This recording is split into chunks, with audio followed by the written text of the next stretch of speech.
Hello, everyone. I'm Sierra. And I'm Ashley. And this is your Weekly Dose of Wicked.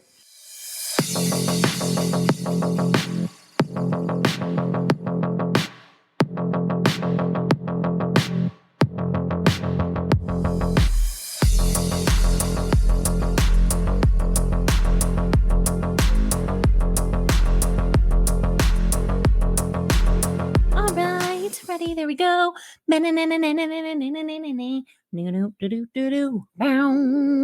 That is nothing like our music. Just shut up and let me jam out and get myself ready. I don't know why you always have to hate. All right, let's go. You ready? I think that should be the intro right there. Whatever. I feel like we haven't done this in a long time. I know. It has been a while since we recorded, huh? No, it hasn't. We recorded last week. Oh, really? It feels like forever. Maybe Right. Thanksgiving was in there. Right. It feels like it's been forever, but no, we actually literally recorded what? Monday? About a week ago. Was it Monday or Tuesday? I don't remember. I think it was Tuesday. I think it was exactly a week ago today. I think it was exactly a week ago today, but whatever. Who cares? All right, moving on. We actually do have some things to announce this week, which is exciting since the past few weeks have been boring. Get ready. I'm really freaking tired. All right. Well, perk up. I'm perked. All right. First order of business. We have joining us on the level of extraordinarily wicked, Mary Grace Phillips. Woohoo! Woo! Yeah. So excited. Feels like an eternity since we got a Patreon member. So thank you, Mary Grace. We got a new pepperoni patroni. We're so happy to see you here. And you make our 8th extraordinarily wicked member, correct?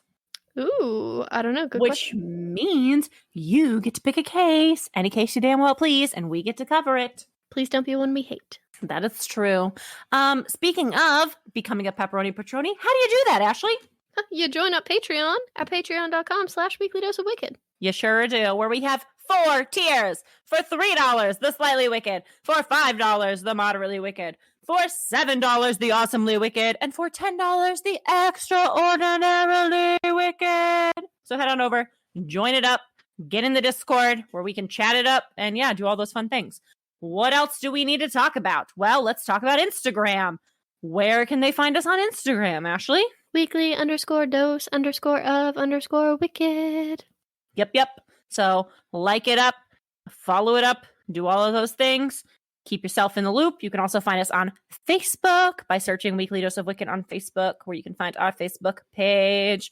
What else? You can head on over to Etsy, where you can buy yourself a nice Weekly Dose of Wicked piece of merch. The holidays are coming up. What does everybody want for Christmas? Obviously, Weekly Dose of Wicked sweatshirts and beanies. So there's nothing better. Nothing better. So order it up. What else we got? Reviews and ratings. Oh, yeah. Head on over to Apple Podcast, where you can leave us a rating and review. We want nothing more for Christmas than 100 reviews. What a great Christmas present we would have. Wouldn't it be the best Christmas ever if we woke up on Christmas morning to find 100 reviews? So do it. Come on. I would cry. Tears of joy. Do it. Leave us ratings and reviews. All right. I think that's it for, propaganda of forcing you to like us and follow us and do all those things. So, most exciting news. Drum roll. Finally time for us to announce our very special Christmas gift to you, our listeners. 12 days of Podcastmas. Yes, 12 days of Podcastmas, which is this crazy little idea that Ashley and I came up with. I don't know. Does anyone else do it? Maybe, possibly, but I think it's an original idea where we're going to do 12 cases, 12 days in a row. So starting on December 13th and finishing up on December 24th, we're going to give you 12 straight days of Weekly Dose of Wicked. Might have been the craziest thing we ever thought of. Might be. I don't know. But we're going to pull it off just for you. We're going to do it. I don't know how. Yes, I do. But it's a lot of work, but we love you that much. So we're making it happen. So yeah, super excited. Kind of scared. I'm not scared at all. Oh, right. Not at all. I can't wait.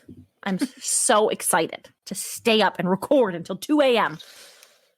Yeah, that sounds like a blast. So we can get all 12 episodes recorded. And then also in the midst of all of my Christmassy, things that I have to do, I also have to find time to edit 12 episodes. No, I'm going to learn to edit. I told you that. I'll believe that when I see it. I might get 3 done, but I'm going to learn. Ashley, it is December. We started our podcast in June. July July 6th. July 6th. So, yeah, I mean, it's been 5 months. Okay, and? What have you edited? Not shit. But exactly. So I'm going to edit something. I'll believe it when I see it. All right. Yeah. Well, that's all the exciting news that we have. So let's get into our case. This week, we have a Patreon request. I know, Ashley, you've been waiting so patiently for this case. No, I have not. I know you haven't. So we have a Patreon request from none other than Brandy Coble. She's a member of our Extraordinarily Wicked, and she requested that we do this case. It's been a hot minute, but I'll be honest, Brandy, I told you when you requested it, I hate it. So I did put it off as long as I could, and then finally I was like, all right, time to hunker down and do it. So here it is. Are you ready? So ready. I was born ready. All right. We're going to talk about the Oklahoma Girl Scout murders. Woohoo. Don't sound so excited, Ashley. All right. I'm going to be honest. It was really hard. It was really hard for me to do this case. I really am not a fan. I'm not a fan of any murders, but I really don't like ones with children. And the Oklahoma Girl Scout murders is just really tough. So disclaimer, this case involves children. Also, it involves sexual assault. I don't go into great detail on that because I didn't want to, but just disclaimer, if that's... I mean, I'm just being honest. I don't go into great detail because I don't want to. So I didn't go into detail on the sexual assault aspect. I mean, I mention it, but I just want to let you know, if that's not your jam, we'll see you next week. Yeah, two cases of kids in a row. I know. I thought about that after I already did all the research. So I was like, man, I had a lot of kids lately. We're going to need to step it up and not need to get away from the children. Well, I'm supposed to do a kid next week too. Yeah, we're going to need to put, well, I don't know. I'm going to have to put that on pause. Just message that Patreon, tell you we got to wait. Too much. Will do. Too much in a row. All right, so here we go. Ready? So summer of 1977. Camp Scott, about 50 miles outside of Tulsa, Oklahoma, was abuzz with young Girl Scouts ready to embark on a week of fun and learning. This group of rambunctious Girl Scouts arrived at Camp Scott on June 12, 1977. Just some facts about Camp Scott, because I thought they were interesting. You know how much I like history. Has nothing to do with the case, but I just thought it was kind of cool. We love some fun facts. Yeah, so Camp Scott initially opened on August 11th of 1928. Whoa. Crazy, right? As Camp Modelco? Camp Modelco. It's MA-DEL-CO. Modelco. But the name was changed to Camp Scott a few years later, and it kept that name until 1977. Camp Scott appears by all definition to be a prominent camp. It was owned by the Tulsa Scout Council initially, completely unrelated as well. But at the time of its opening in 1928, a 5-day camp was $5. Wow, that's pretty cheap. Yeah, right? And then a 10-day camp was $9. So, of course, I adjusted that for inflation. So in 2022, that would have been $87.14 for 5 days and $156.85 for 10 days. Yeah, but that's super cheap. Do you know how much camp is? That's what I put. Even adjusted for inflation, that's extremely affordable camp. Right? Camp Thunderbird that I always wanted to go to was like hundreds of dollars. Right. And it was like a weekend. This isn't even comparable to like a day camp. Like this is an overnight camp, which means they're feeding them all of their meals. I mean, like that's really cheap camp. Yeah, super cheap. So go Tulsa Scout Council, because I mean that's some cheap camp. But anyway, again, doesn't really matter. That's not part of that has nothing to do with anything. But regardless, getting somewhat back on track. This still isn't completely on track, but whatever. In 1957, Camp Scott hosted 4,606 Girl Scouts that year alone. It's a pretty decent amount of girls. Right. I mean, again, I think very prosperous and reputable camp for Girl Scouts. I mean, it seems to be like it was a pretty popular place. Camp Scott even hosted the state conference back in 1947. Wow. So I don't know. I mean, it's a pretty impressive place. So summer of 1977, Camp Scott is celebrating their 49th year. In preparation for camp opening, they began in April of 1977 with the camp counselors doing sort of like a training. So during the training for opening season at Camp Scott, camp counselor Michelle Hoffman arrived back at her tent to find that her belongings had been ransacked. The most disturbing part of this was a box of donuts that Michelle had brought from home. They had been emptied, and inside of the box was a handwritten note. The note read, "We are on a mission to kill 3 girls in Tent 1. And this is at the beginning of camp season? This was in April, so camp season started in about June, but this is pre-camp season when they were preparing for the camp open. All of the counselors were there doing like a weekend training. to get them ready. So yeah, this was before the camp even opened, back in April, 2 months before the camp even opened.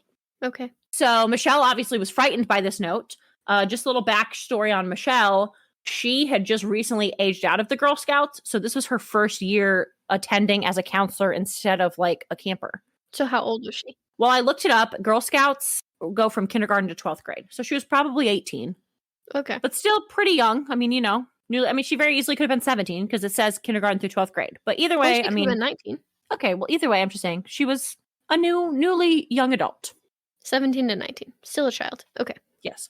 Still a little girl to be getting a note that says, we're on a mission to kill 3 girls in 10-1. So Michelle, obviously frightened by this note, took it to the camp director. The camp director said she would look into it. The camp director decided it was just a prank, though, because that's, summer camps are just full of pranks. Oh, that's a great prank. Well, apparently that's a common thing. I don't know. I never got to go to camp. So Camp Scott opened as normal the summer of 1977. So that's going to bring us back to June 12th. It was a Sunday, and this week's campers arrived by bus, excited for their week of camp. Actually, looking into it, though, it looks like it was a 10-day. I think that they were going to be there for about a week and a half. There was kind of some contradiction as to whether, how long they were going to be there, but I'm going to go with they were supposed to be there for about 2 weeks. Okay. And we'll see why in a few minutes. So these girls at camp, from what I can find, I mean, Girl Scouts range from kindergarten to 12th grade.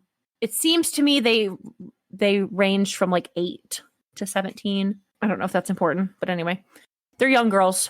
It's reported that 140 girls arrived at Camp Scott that day, which to me also seemed a little crazy. It's a lot of girls. I mean, but that's for a week and a half.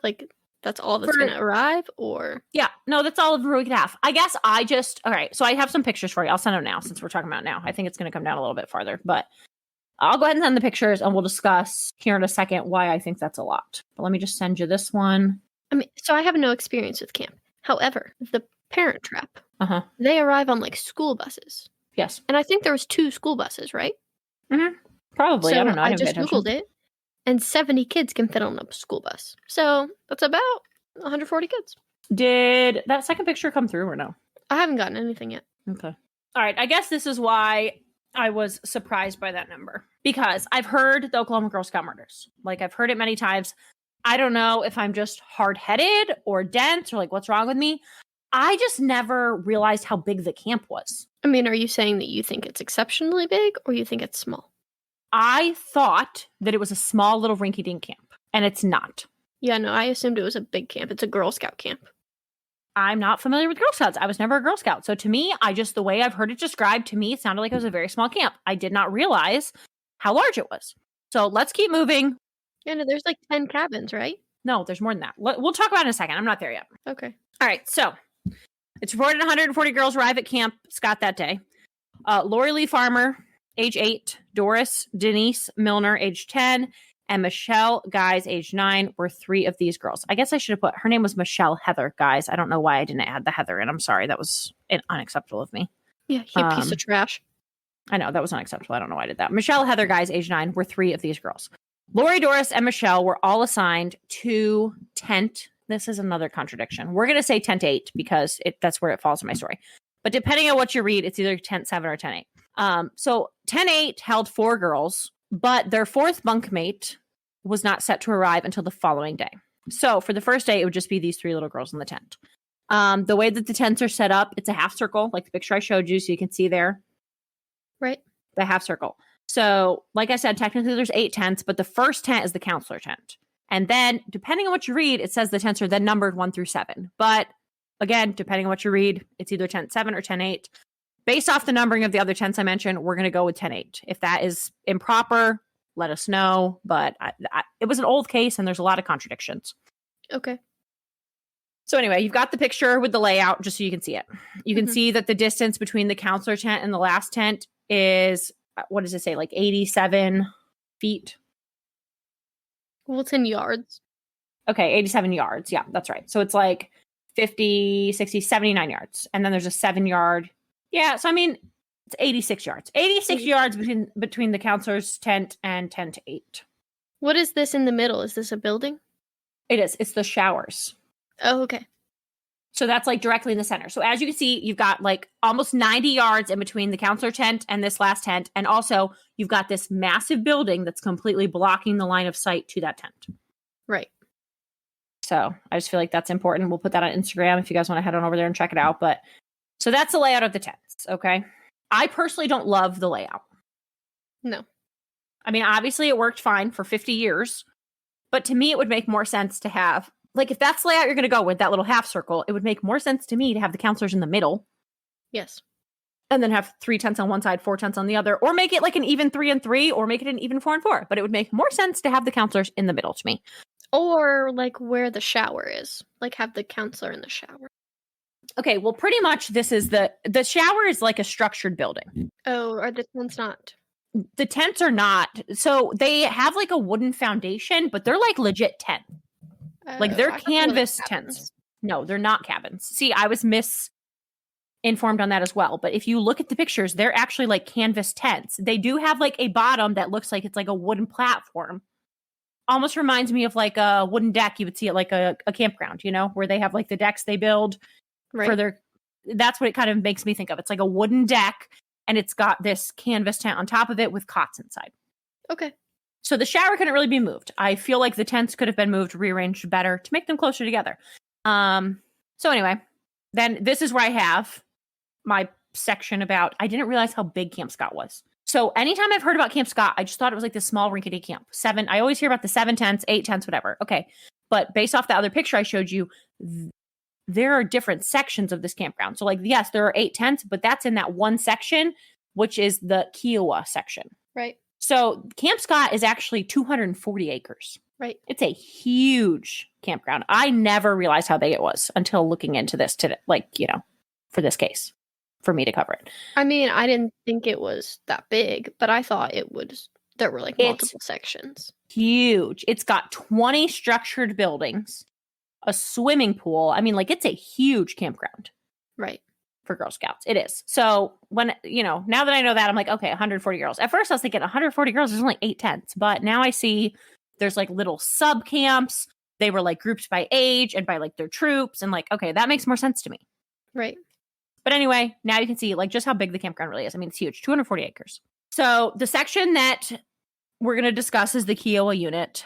The Kiowa unit is one of the most remote sections of the camp, as you can see by that diagram. Mm-hmm. So you can see like the Kiowa unit, I would say, and the up top, the Osage. Is that how you think you say that? Probably. Like those appear to be like the farthest away from everything else.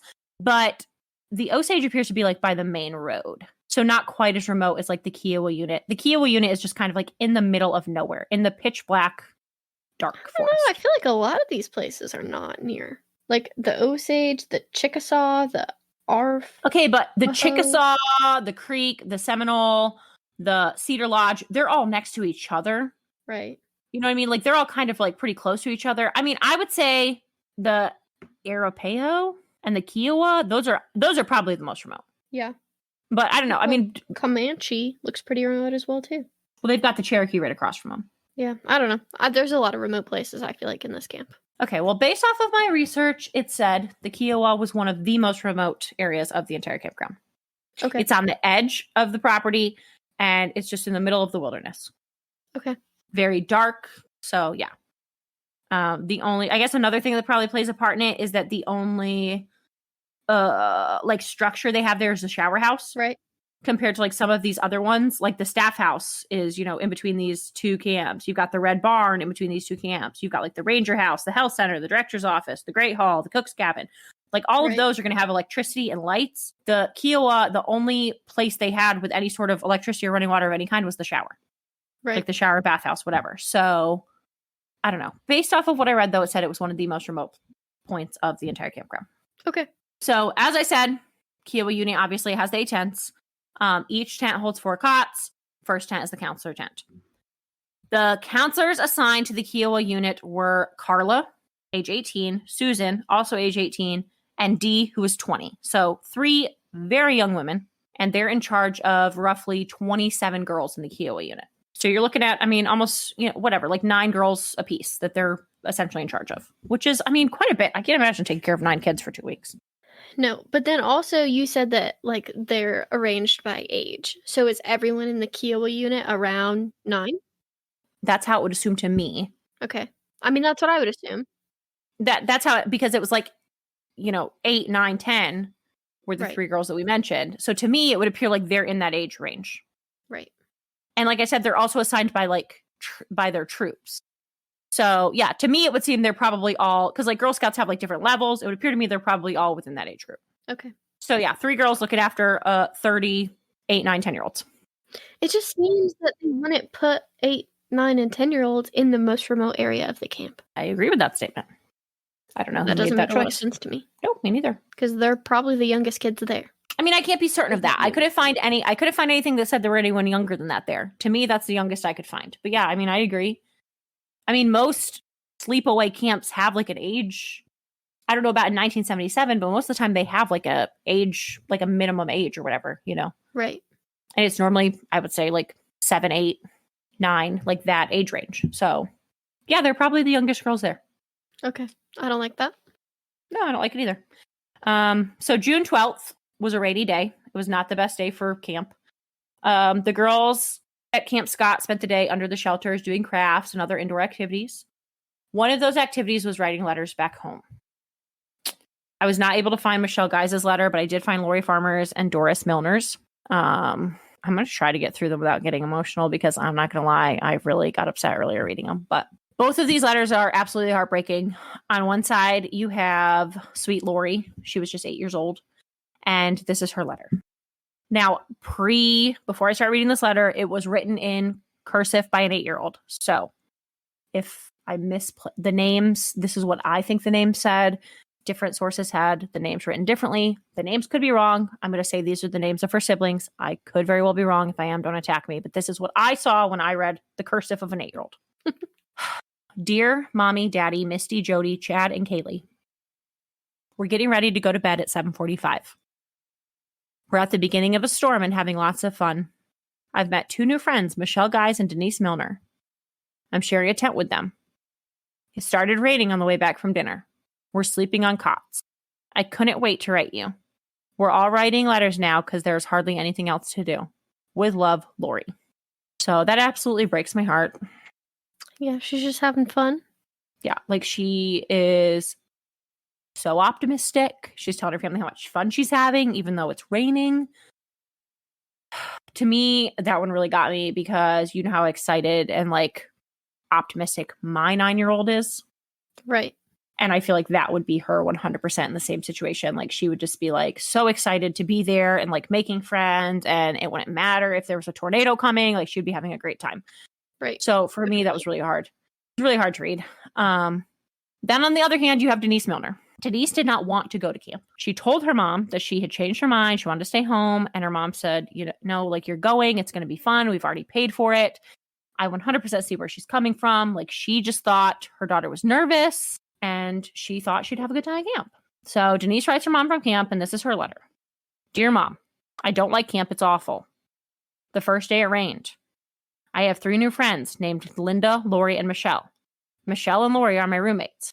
Mom, I don't want to stay at camp for 2 weeks. I want to come home and see Kathy and everybody. Your loving child, Denise Milner. Ugh, that's awful. So to me, I don't know which one's more heartbreaking, honestly. I mean, honestly, they both are. I mean, one of them is having the best day of her life, and the other one doesn't want to be there at all. Right. So I hate it. I hate it a lot. Yeah. So anyway, obviously they all go to bed. It's the first night of camp, and all of these little girls are excited. No one wants to go to bed. I mean, you know what it's like to like have a sleepover with your friends, or like to be like they're just having the time of their lives. There's lots of chattering. It's raining. Like there's a lot of noise going on. Now, Carla, one of the camp counselors, did say that at first Lori, Michelle, and Denise, like by themselves, they were all very quiet and like reserved girls. But by the end of the night, she said that they also were like in their little tent, and they were giggling and they were playing cards, like they were having a great time. So she, they warmed up to each other. She said they were having a great time. So a few times during the night, counselors did come out of their tents because they heard strange noises, but they never came across anything alarming. So at 6 a.m. the morning of June 13th, the camp counselor gets up and heads to the showers where she comes across what she believes to be an injured camper in her sleeping bag. She runs to get the camp director, who gets the nurse to come to the aid of the injured camper. But to their horror, they soon discover that not only was the camper deceased, but that all 3 girls from tent 8 had been murdered and that their bodies lay in their sleeping bags 150 yards from their tents. Ugh. Yeah. 2 of the girls had been bludgeoned to death and the 3rd was strangled. So I want to back up to the night before. All the girls, like I said, they're playing in their tents, having a good time. At around 10 p.m., a counselor from another unit reported seeing a faint light moving through the woods towards the Kiowa unit. The counselor assumed that it was just another counselor, so she went back to bed. At around the same time, Dee, one of the counselors from the Kiowa unit, decided to do a tent check, and at this point, everyone was in their tent and nothing seemed out of the ordinary. At around midnight, Carla was awoken by giggling, and she discovered that a group of campers had escaped, and they were in the bathhouse. So she escorted them back to their tents, and she reiterated to them that they could not leave their tents, and they needed to go back to sleep. Carla went back to the counselor tent, only to be brought back out of bed around 1:30 a.m. when she once again heard campers giggling. She made her way to tent 6, so just 2 tents away from tent 8, where the campers were still awake. She told them that they needed to go to sleep. At this point, though, Carla heard what she described as like a low growling moan coming from behind the tents. She shined her flashlight into the dark woods, but she didn't see anything. Carla claims she then continued to hear that same noise through the rest of the night. Obviously, they're in the middle of the woods. She most likely just thought it was an animal. Right. She's also not the only one to report hearing this noise. Another counselor said that she was woken up by this noise during the night, but when she stepped out of the tent to investigate, it stopped. So she went back to bed. At around 2 a.m., a little girl in tent 7, so just 1 tent away from tent 8, was woken up when she claimed that someone opened the flap to her tent and shined a flashlight in. Whoever it was shut the flap and moved on, so the little girl just thought that it was a counselor and she went back to sleep. At around 3 a.m., campers reported being woken up by someone screaming, and also there were reports of someone crying for their mom around that same time. Obviously, though, these are all little girls. They're frightened by this. I mean, I assume that they would have just thought the counselors would take care of it. So, I mean, it's not their job to go check on other little girls. You know what I mean? Right, and they're not supposed to leave their tents. Right. So that's the last report. That's at 3 a.m. So based off of that, it's estimated the murders happened sometime between like 2:30 and 3. Right. So now we've made it to morning, and Carla, one of the Kiowa counselors, is the one that headed to the showers. As I said, along the trail, she sees a sleeping bag, and at first, she's annoyed, thinking, what in the heck? Like, why on earth did one of these girls ditch their sleeping bags outside? But as she gets closer, she sees that Denise Lynn is inside of the unzipped sleeping bag and that she's naked from the waist down. Carla immediately runs back to the counselor tent where she wakes her fellow counselors. She instructs them to go and check on the other campers. Carla then runs for help to the director's house. The director, Barbara Day, gets the camp nurse and they head to the Kiowa unit to check Denise for signs of life. As Carla is reapproaching the Kiowa unit with the director and the camp nurse, the other counselors, Dee and Susan, are finishing up their check on the other campers. They tell the director that all of the tents are accounted for except for tent 8, and that not only is Denise missing from the tent, but Lori and Michelle are also not in the tent. On top of that, upon entering tent 8, the counselors found that there was blood everywhere in the tent. So Barbara Day calls her husband Richard Day, and he heads down to the Kiowa unit to help them look for the other 2 girls. He begins walking the trail and quickly comes across 2 more sleeping bags. These sleeping bags contain the remains of Lori and Michelle. Their sleeping bags are zipped, and the girls' bodies are in the bottom of the sleeping bag. At this point, Barbara Day calls and reports the murders to the State Highway Patrol officer, Harold Berry. By 7:30 a.m., law enforcement had arrived at the scene, and by 8 a.m., they'd called in the Oklahoma Bureau of Investigation. This was a horrendous crime. I mean, yeah, pretty awful. Reports indicate that Michelle and Lori had been tied up and had tape covering their mouths. Denise had a rope and balled up towel tied around her neck, indicating that she most likely had been gagged to keep her quiet as she was brutally attacked. In an effort to shelter the other girls from what had happened, Barbara Day arranged for the buses to come back out and take them back to Tulsa. I will say, as horrible as this case is, it does seem to me they did a really good job of not traumatizing all of the other girls there. Right. I mean, like, all of this happened. I had read the buses didn't get back until like 9 a.m. So somehow they were able to shelter all of those girls from like the police presence. Like none of them had any idea what was going on. They just told them there's an emergency and they had to evacuate the camp. They weren't allowed to take their stuff. Like they literally just got all of those girls out of there. None of them had any idea what was happening. Right, yeah, they probably like woke them up and immediately were like, okay, breakfast all, let's go, girls. So something that I had listened to or read said that they were supposed to be going on like a nature hike that morning, or like they were supposed to be doing something, and that like the Kiowa unit obviously was like the closest to it. So they had told them that because they had stayed up all night, that like they weren't going to get to do it. Like they were kind of like in trouble. Yeah. And they would have to walk the long way, like around. And like that was kind of their excuse. I mean, I don't know how accurate that is, but I will just say, given the fact that like these camp counselors are 2 18-year-olds and a 20-year-old, I think that they had to have handled it fantastically. Right, because I don't know what I would have done in that situation. Yeah. So, anyway, a big piece of controversy in this case, however, is that prior to calling the parents of the 3 deceased children, the Magic Empire Council, who now owned Camp Scott, contacted their insurance provider and their attorney. So not necessarily kind of shitty, but like kind of understandable. Well, I said it's not necessarily pertinent to the case, but it's pretty crappy nonetheless. Like there's 3 children who have been murdered, and instead of like notifying their parents, you call your attorney and your insurance. Yeah. No, I mean, I definitely think that's shitty. Yeah. So essentially they called all of the parents of all the girls, let them know that there had been a camper murdered, essentially, and they sent all of these kids back. But like they didn't tell any of the parents which campers it was. So, like all of these parents are sitting here waiting for their kids, like not even knowing if the kids are coming back. Oh, that would have to be awful. I mean, essentially just a horrible day. So the camp was immediately evacuated. Obviously, they didn't give any explanation to the girls. And to this day, it's never reopened. It's been closed since June 13th of 1977. That's pretty crazy. I think it's 240 acres. So yeah, I don't know. I mean, I don't know who would send their kid there now, but. I mean, no, but it's kind of crazy to me that it hasn't been reopened to something else, you know? Right. Yeah. Or like had a subdivision built on it, or I don't know. I mean, as a whole, I think that most of the time there's not much care given to those kinds of things. So right, must be like whoever owned it. Somebody did buy it after. Like the Magic Empire Council doesn't own it anymore. They sold it. Oh. So I don't know. Interesting. So anyway, investigation into these murders began immediately, but obviously there's a lot of ground to cover because remember, it's a 240-acre camp. Right. So this would begin the largest manhunt in Oklahoma history with over 600 volunteers and costing the state over $100,000. Adjusted for inflation, that is $491,768.81. Thank you for those precise numbers. $500,000. So a red flashlight was found on top of one of the bodies. It had tape over the lens as a way to dim the light, which explains the dim light the other counselor saw moving towards the Kiowa camp the night before. Also inside of the flashlight, they found wadded up newspaper. They assumed that was a way, like that was to keep the batteries from rattling inside of the flashlight. Yeah, to keep the noise down. Mm-hmm. The flashlight did have a partial fingerprint on it, which to this day has never been identified. They also found a size 9.5 footprint in the blood in the tent. I just want to reiterate, it was a footprint, not a shoe print. It was a bare footprint. Oh. I just assumed you meant shoe print. No, I always assumed that as well, but it was a footprint, not a shoe print.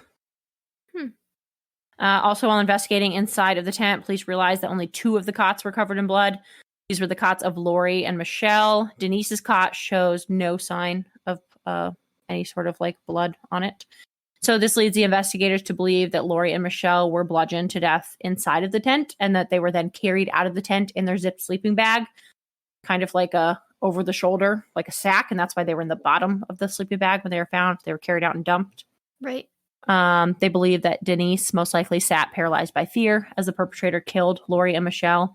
And she's most likely who the other campers heard crying for her mom. Ugh. They then believe that Denise was most likely forced to walk out of the tent to where she was later found. And that's why her sleeping bag was unzipped, because she most likely walked like with it around her. Right. Autopsies of the 3 girls determined that Lori and Michelle's causes of death were blunt force trauma, and Denise was strangulation, although she did also suffer blunt force trauma. That was not her cause of death. All 3 girls show sign of sexual assault, and that's all I'm going to say about it. There was semen found in the tent as well as on the bodies.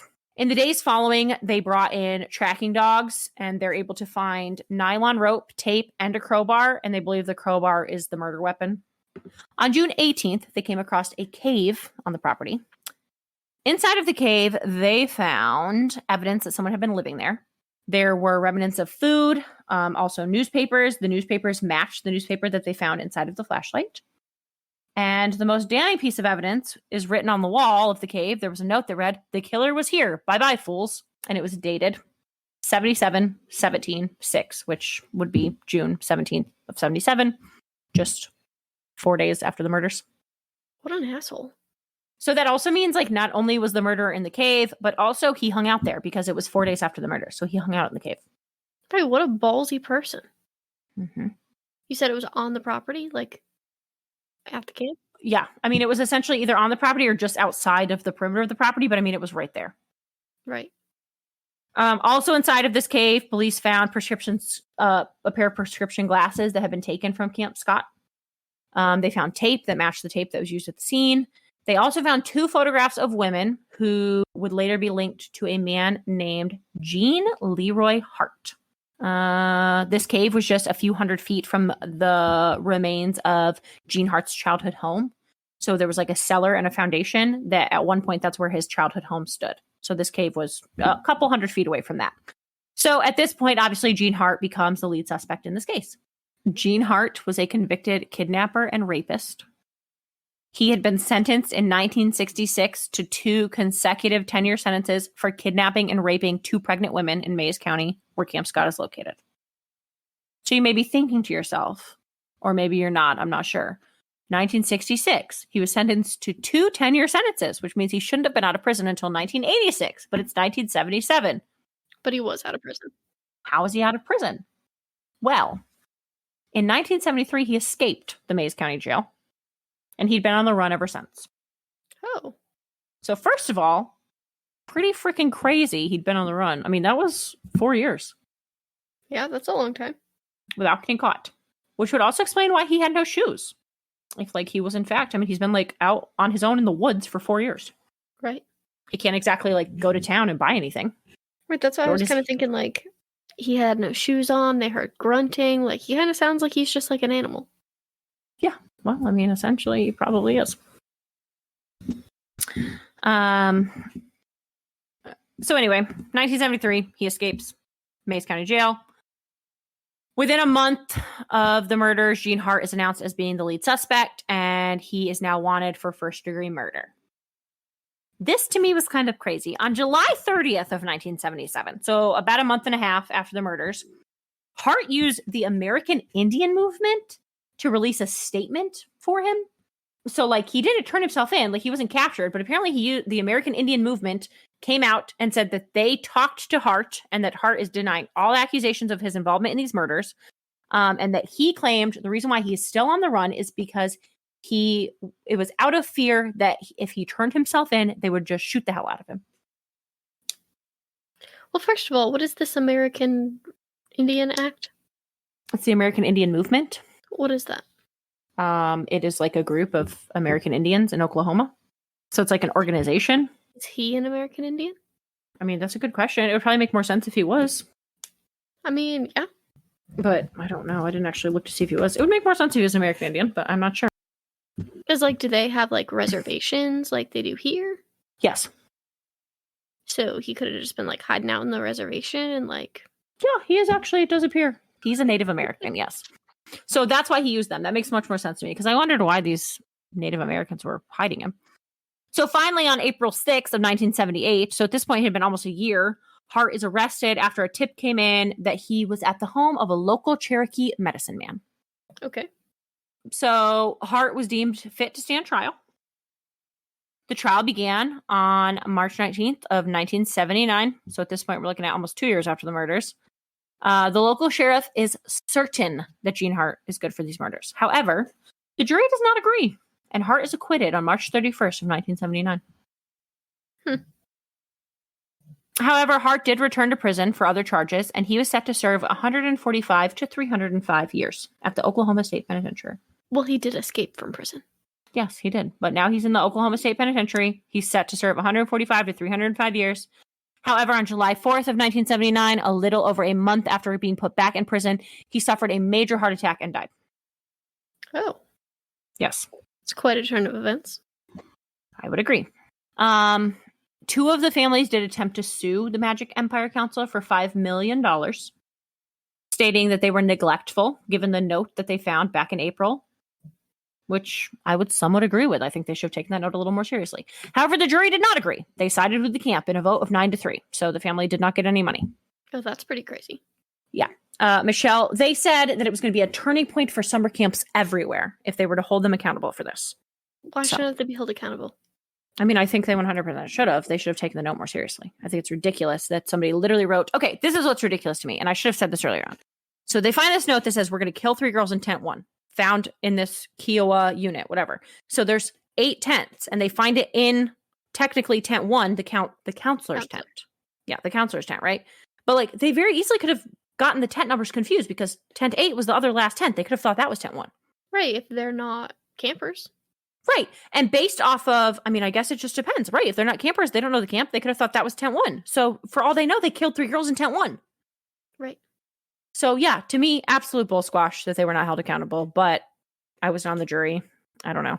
I wasn't even born. Yes, you were, Sarah. Do what? Yes, you were. You were on the jury. No, I wasn't. What is wrong with you? You're so weird sometimes. Anyway, Michelle Guys' father, Richard Guys, went on to help the state legislature pass the Oklahoma Victims Compensation Board, as well as the Oklahoma Crime Victims Bill of Rights. Sherry Farmer, who's the mother of Lori Farmer, founded the Oklahoma chapter of Parents of Murdered Children. So at least that good came out of it. You know, their parents did good things for Oklahoma. Yeah, it sounds like it. Yeah. There's been a lot of recent media attention on the case, obviously, with the Hulu special that came out. And then Fox Nation also decided they were going to dive into the case. Have you watched the Hulu? No, I didn't watch the Hulu and I didn't watch the Fox Nation because it's nothing against the lady in the Hulu, but like the Hulu one is like an actress. Do you know? I mean, have you looked into it? No, I don't like this case. I don't look into it. Okay, well, the Hulu special is about this actress, and I should probably know her name if I'm going to bring it up, but that's besides the point.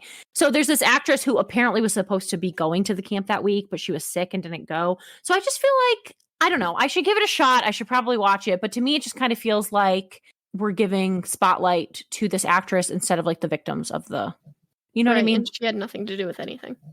Right. I mean, like, apparently she was a Girl Scout in 1977. She did live in Oklahoma. I do know that much. Like, I looked it up. She went to, like, Oklahoma State University. Like, she is from Oklahoma. Her story probably is true. But, I don't know. To me, it just feels like it's, I don't know. I'll give it a fair shot. Maybe I'll watch it. But I don't know that. I don't really like when we try to, like take the attention away from the victims, you know? Right. Yeah, I mean, I'm not gonna watch it. I'm gonna be real with you. Yeah, it's the same way that I feel about my last episode. Nicholas?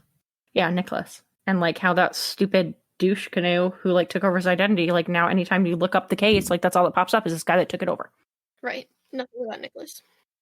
Not a fan. So anyway. As far as I can tell though, as of now, I don't know that we can still even consider that the case is solved in any way. There is recent DNA testing that was done in May of 2022, which apparently rules out all possible suspects but one. And the Mays County Sheriff Mike Reed was asked by Lori Farmer's parents to take a fresh look at the case 9 years ago. He says, based off of the evidence, there is not a shadow of doubt in his mind that Jean Leroy Hart is responsible for the murders. So as far as he's concerned, that's who's responsible. Right, but you just said DNA ruled him out. No, it says the DNA ruled out all possible suspects but one, but it doesn't tell you which one. Oh. So I don't know. I will say, I'm not going to name any names, but if you feel like diving into the message boards, which are all over the internet, every message board lists the same people that they think did it. And these are like people that live in Mays County who obviously it's like small town rumors, but they all say the same people. And it's not Jean Leroy Hart. It's someone else who appears to have not even been investigated. That's weird. You would think after like all of the message boards, they would at least investigate him. Well, I think they probably just think it's a small town rumor. And one of the message boards even says that this person they're all saying like that they think did it was on the jury for Jean Leroy Hart. Oh my gosh.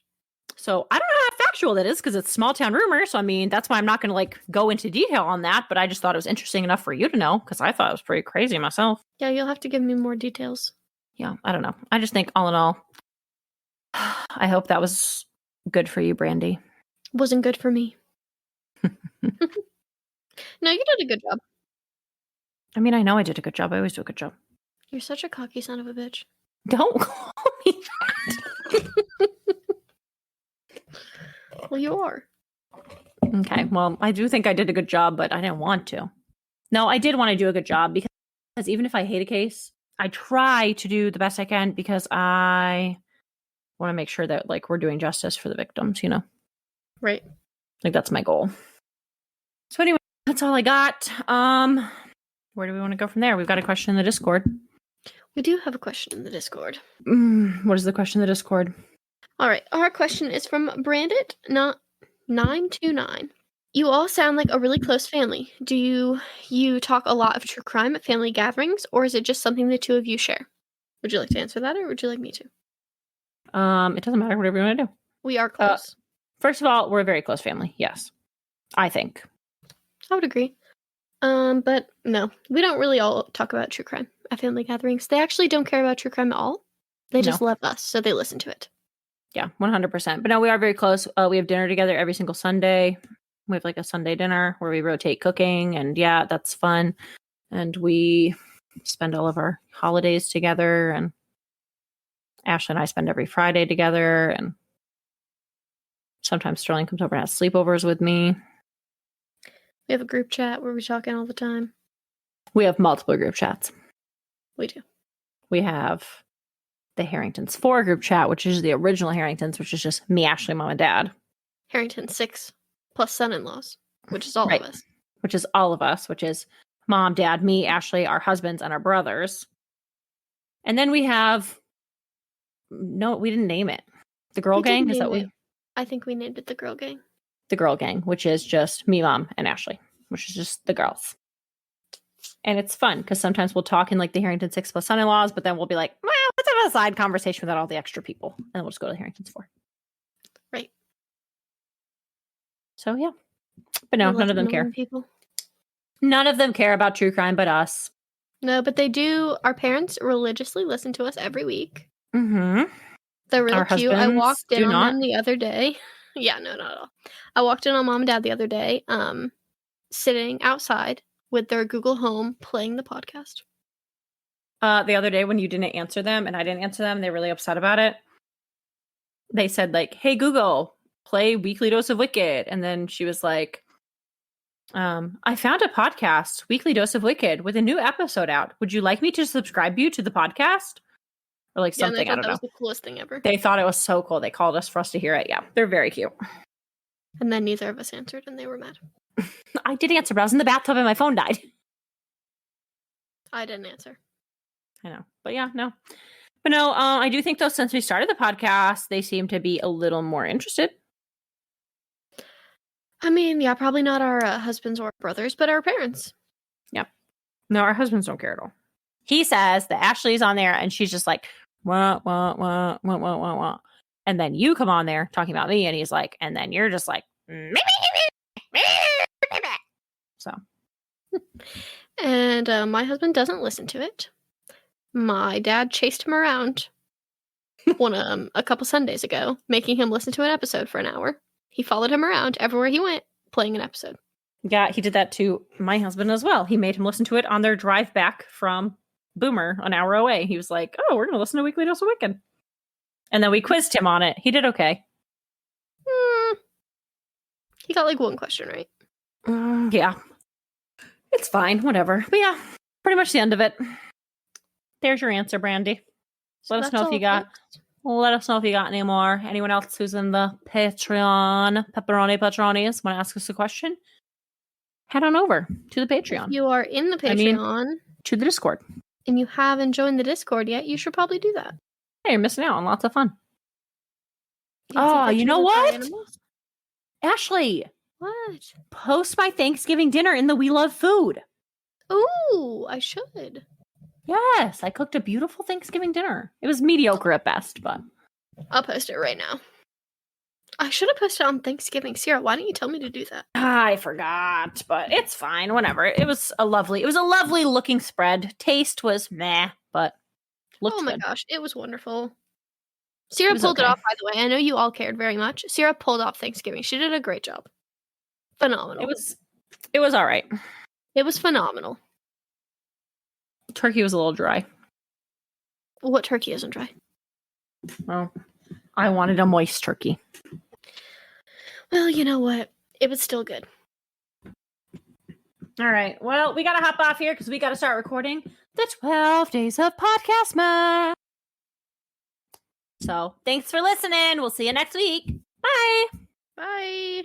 Hey, everyone. Thanks for listening. If you liked what you heard and want to support a small podcast, please give us money at www.patreon.com/weekly dose of wicked, where you can join one of our 3 tiers. At the $5 level, we've got the moderately wicked. For $7 a month, we've got the awesomely wicked. And for all of those high rollers, big ballers out there, we got the $10 level, the extraordinarily wicked. As a member of our Patreon, you are entitled to bonus episodes. You also get a one-time shout out on our podcast, as well as some other cool little extra things going on there. So come on over, join our fan club. Feel free to give us a follow on Instagram at weekly_dose_of_wicked, or you can literally just search weekly dose of wicked and we'll pop up because we're the only ones. For a direct feed of our podcast, please go to www.weeklydoseofwicked.buzzsprout.com. Great news! You can now listen to us pretty much wherever you like to listen to podcasts. That's right, folks. We are big time. You can now hear your weekly dose of Wicked on Apple Podcasts, Spotify, Google Podcasts, Amazon Music, Stitcher, iHeartRadio, TuneIn Plus Alexa, Podcast Addict, Podchaser, Pocket Cast, Deezer, Listen Notes, Player FM, Podcast Index, Overcast, Castro, Castbox, and Podfriend. The only place we can't seem to get ourselves on is Pandora. So we'll let you know when that happens. In the meantime, make sure to come back next Wednesday for your Weekly dose of Wicked. But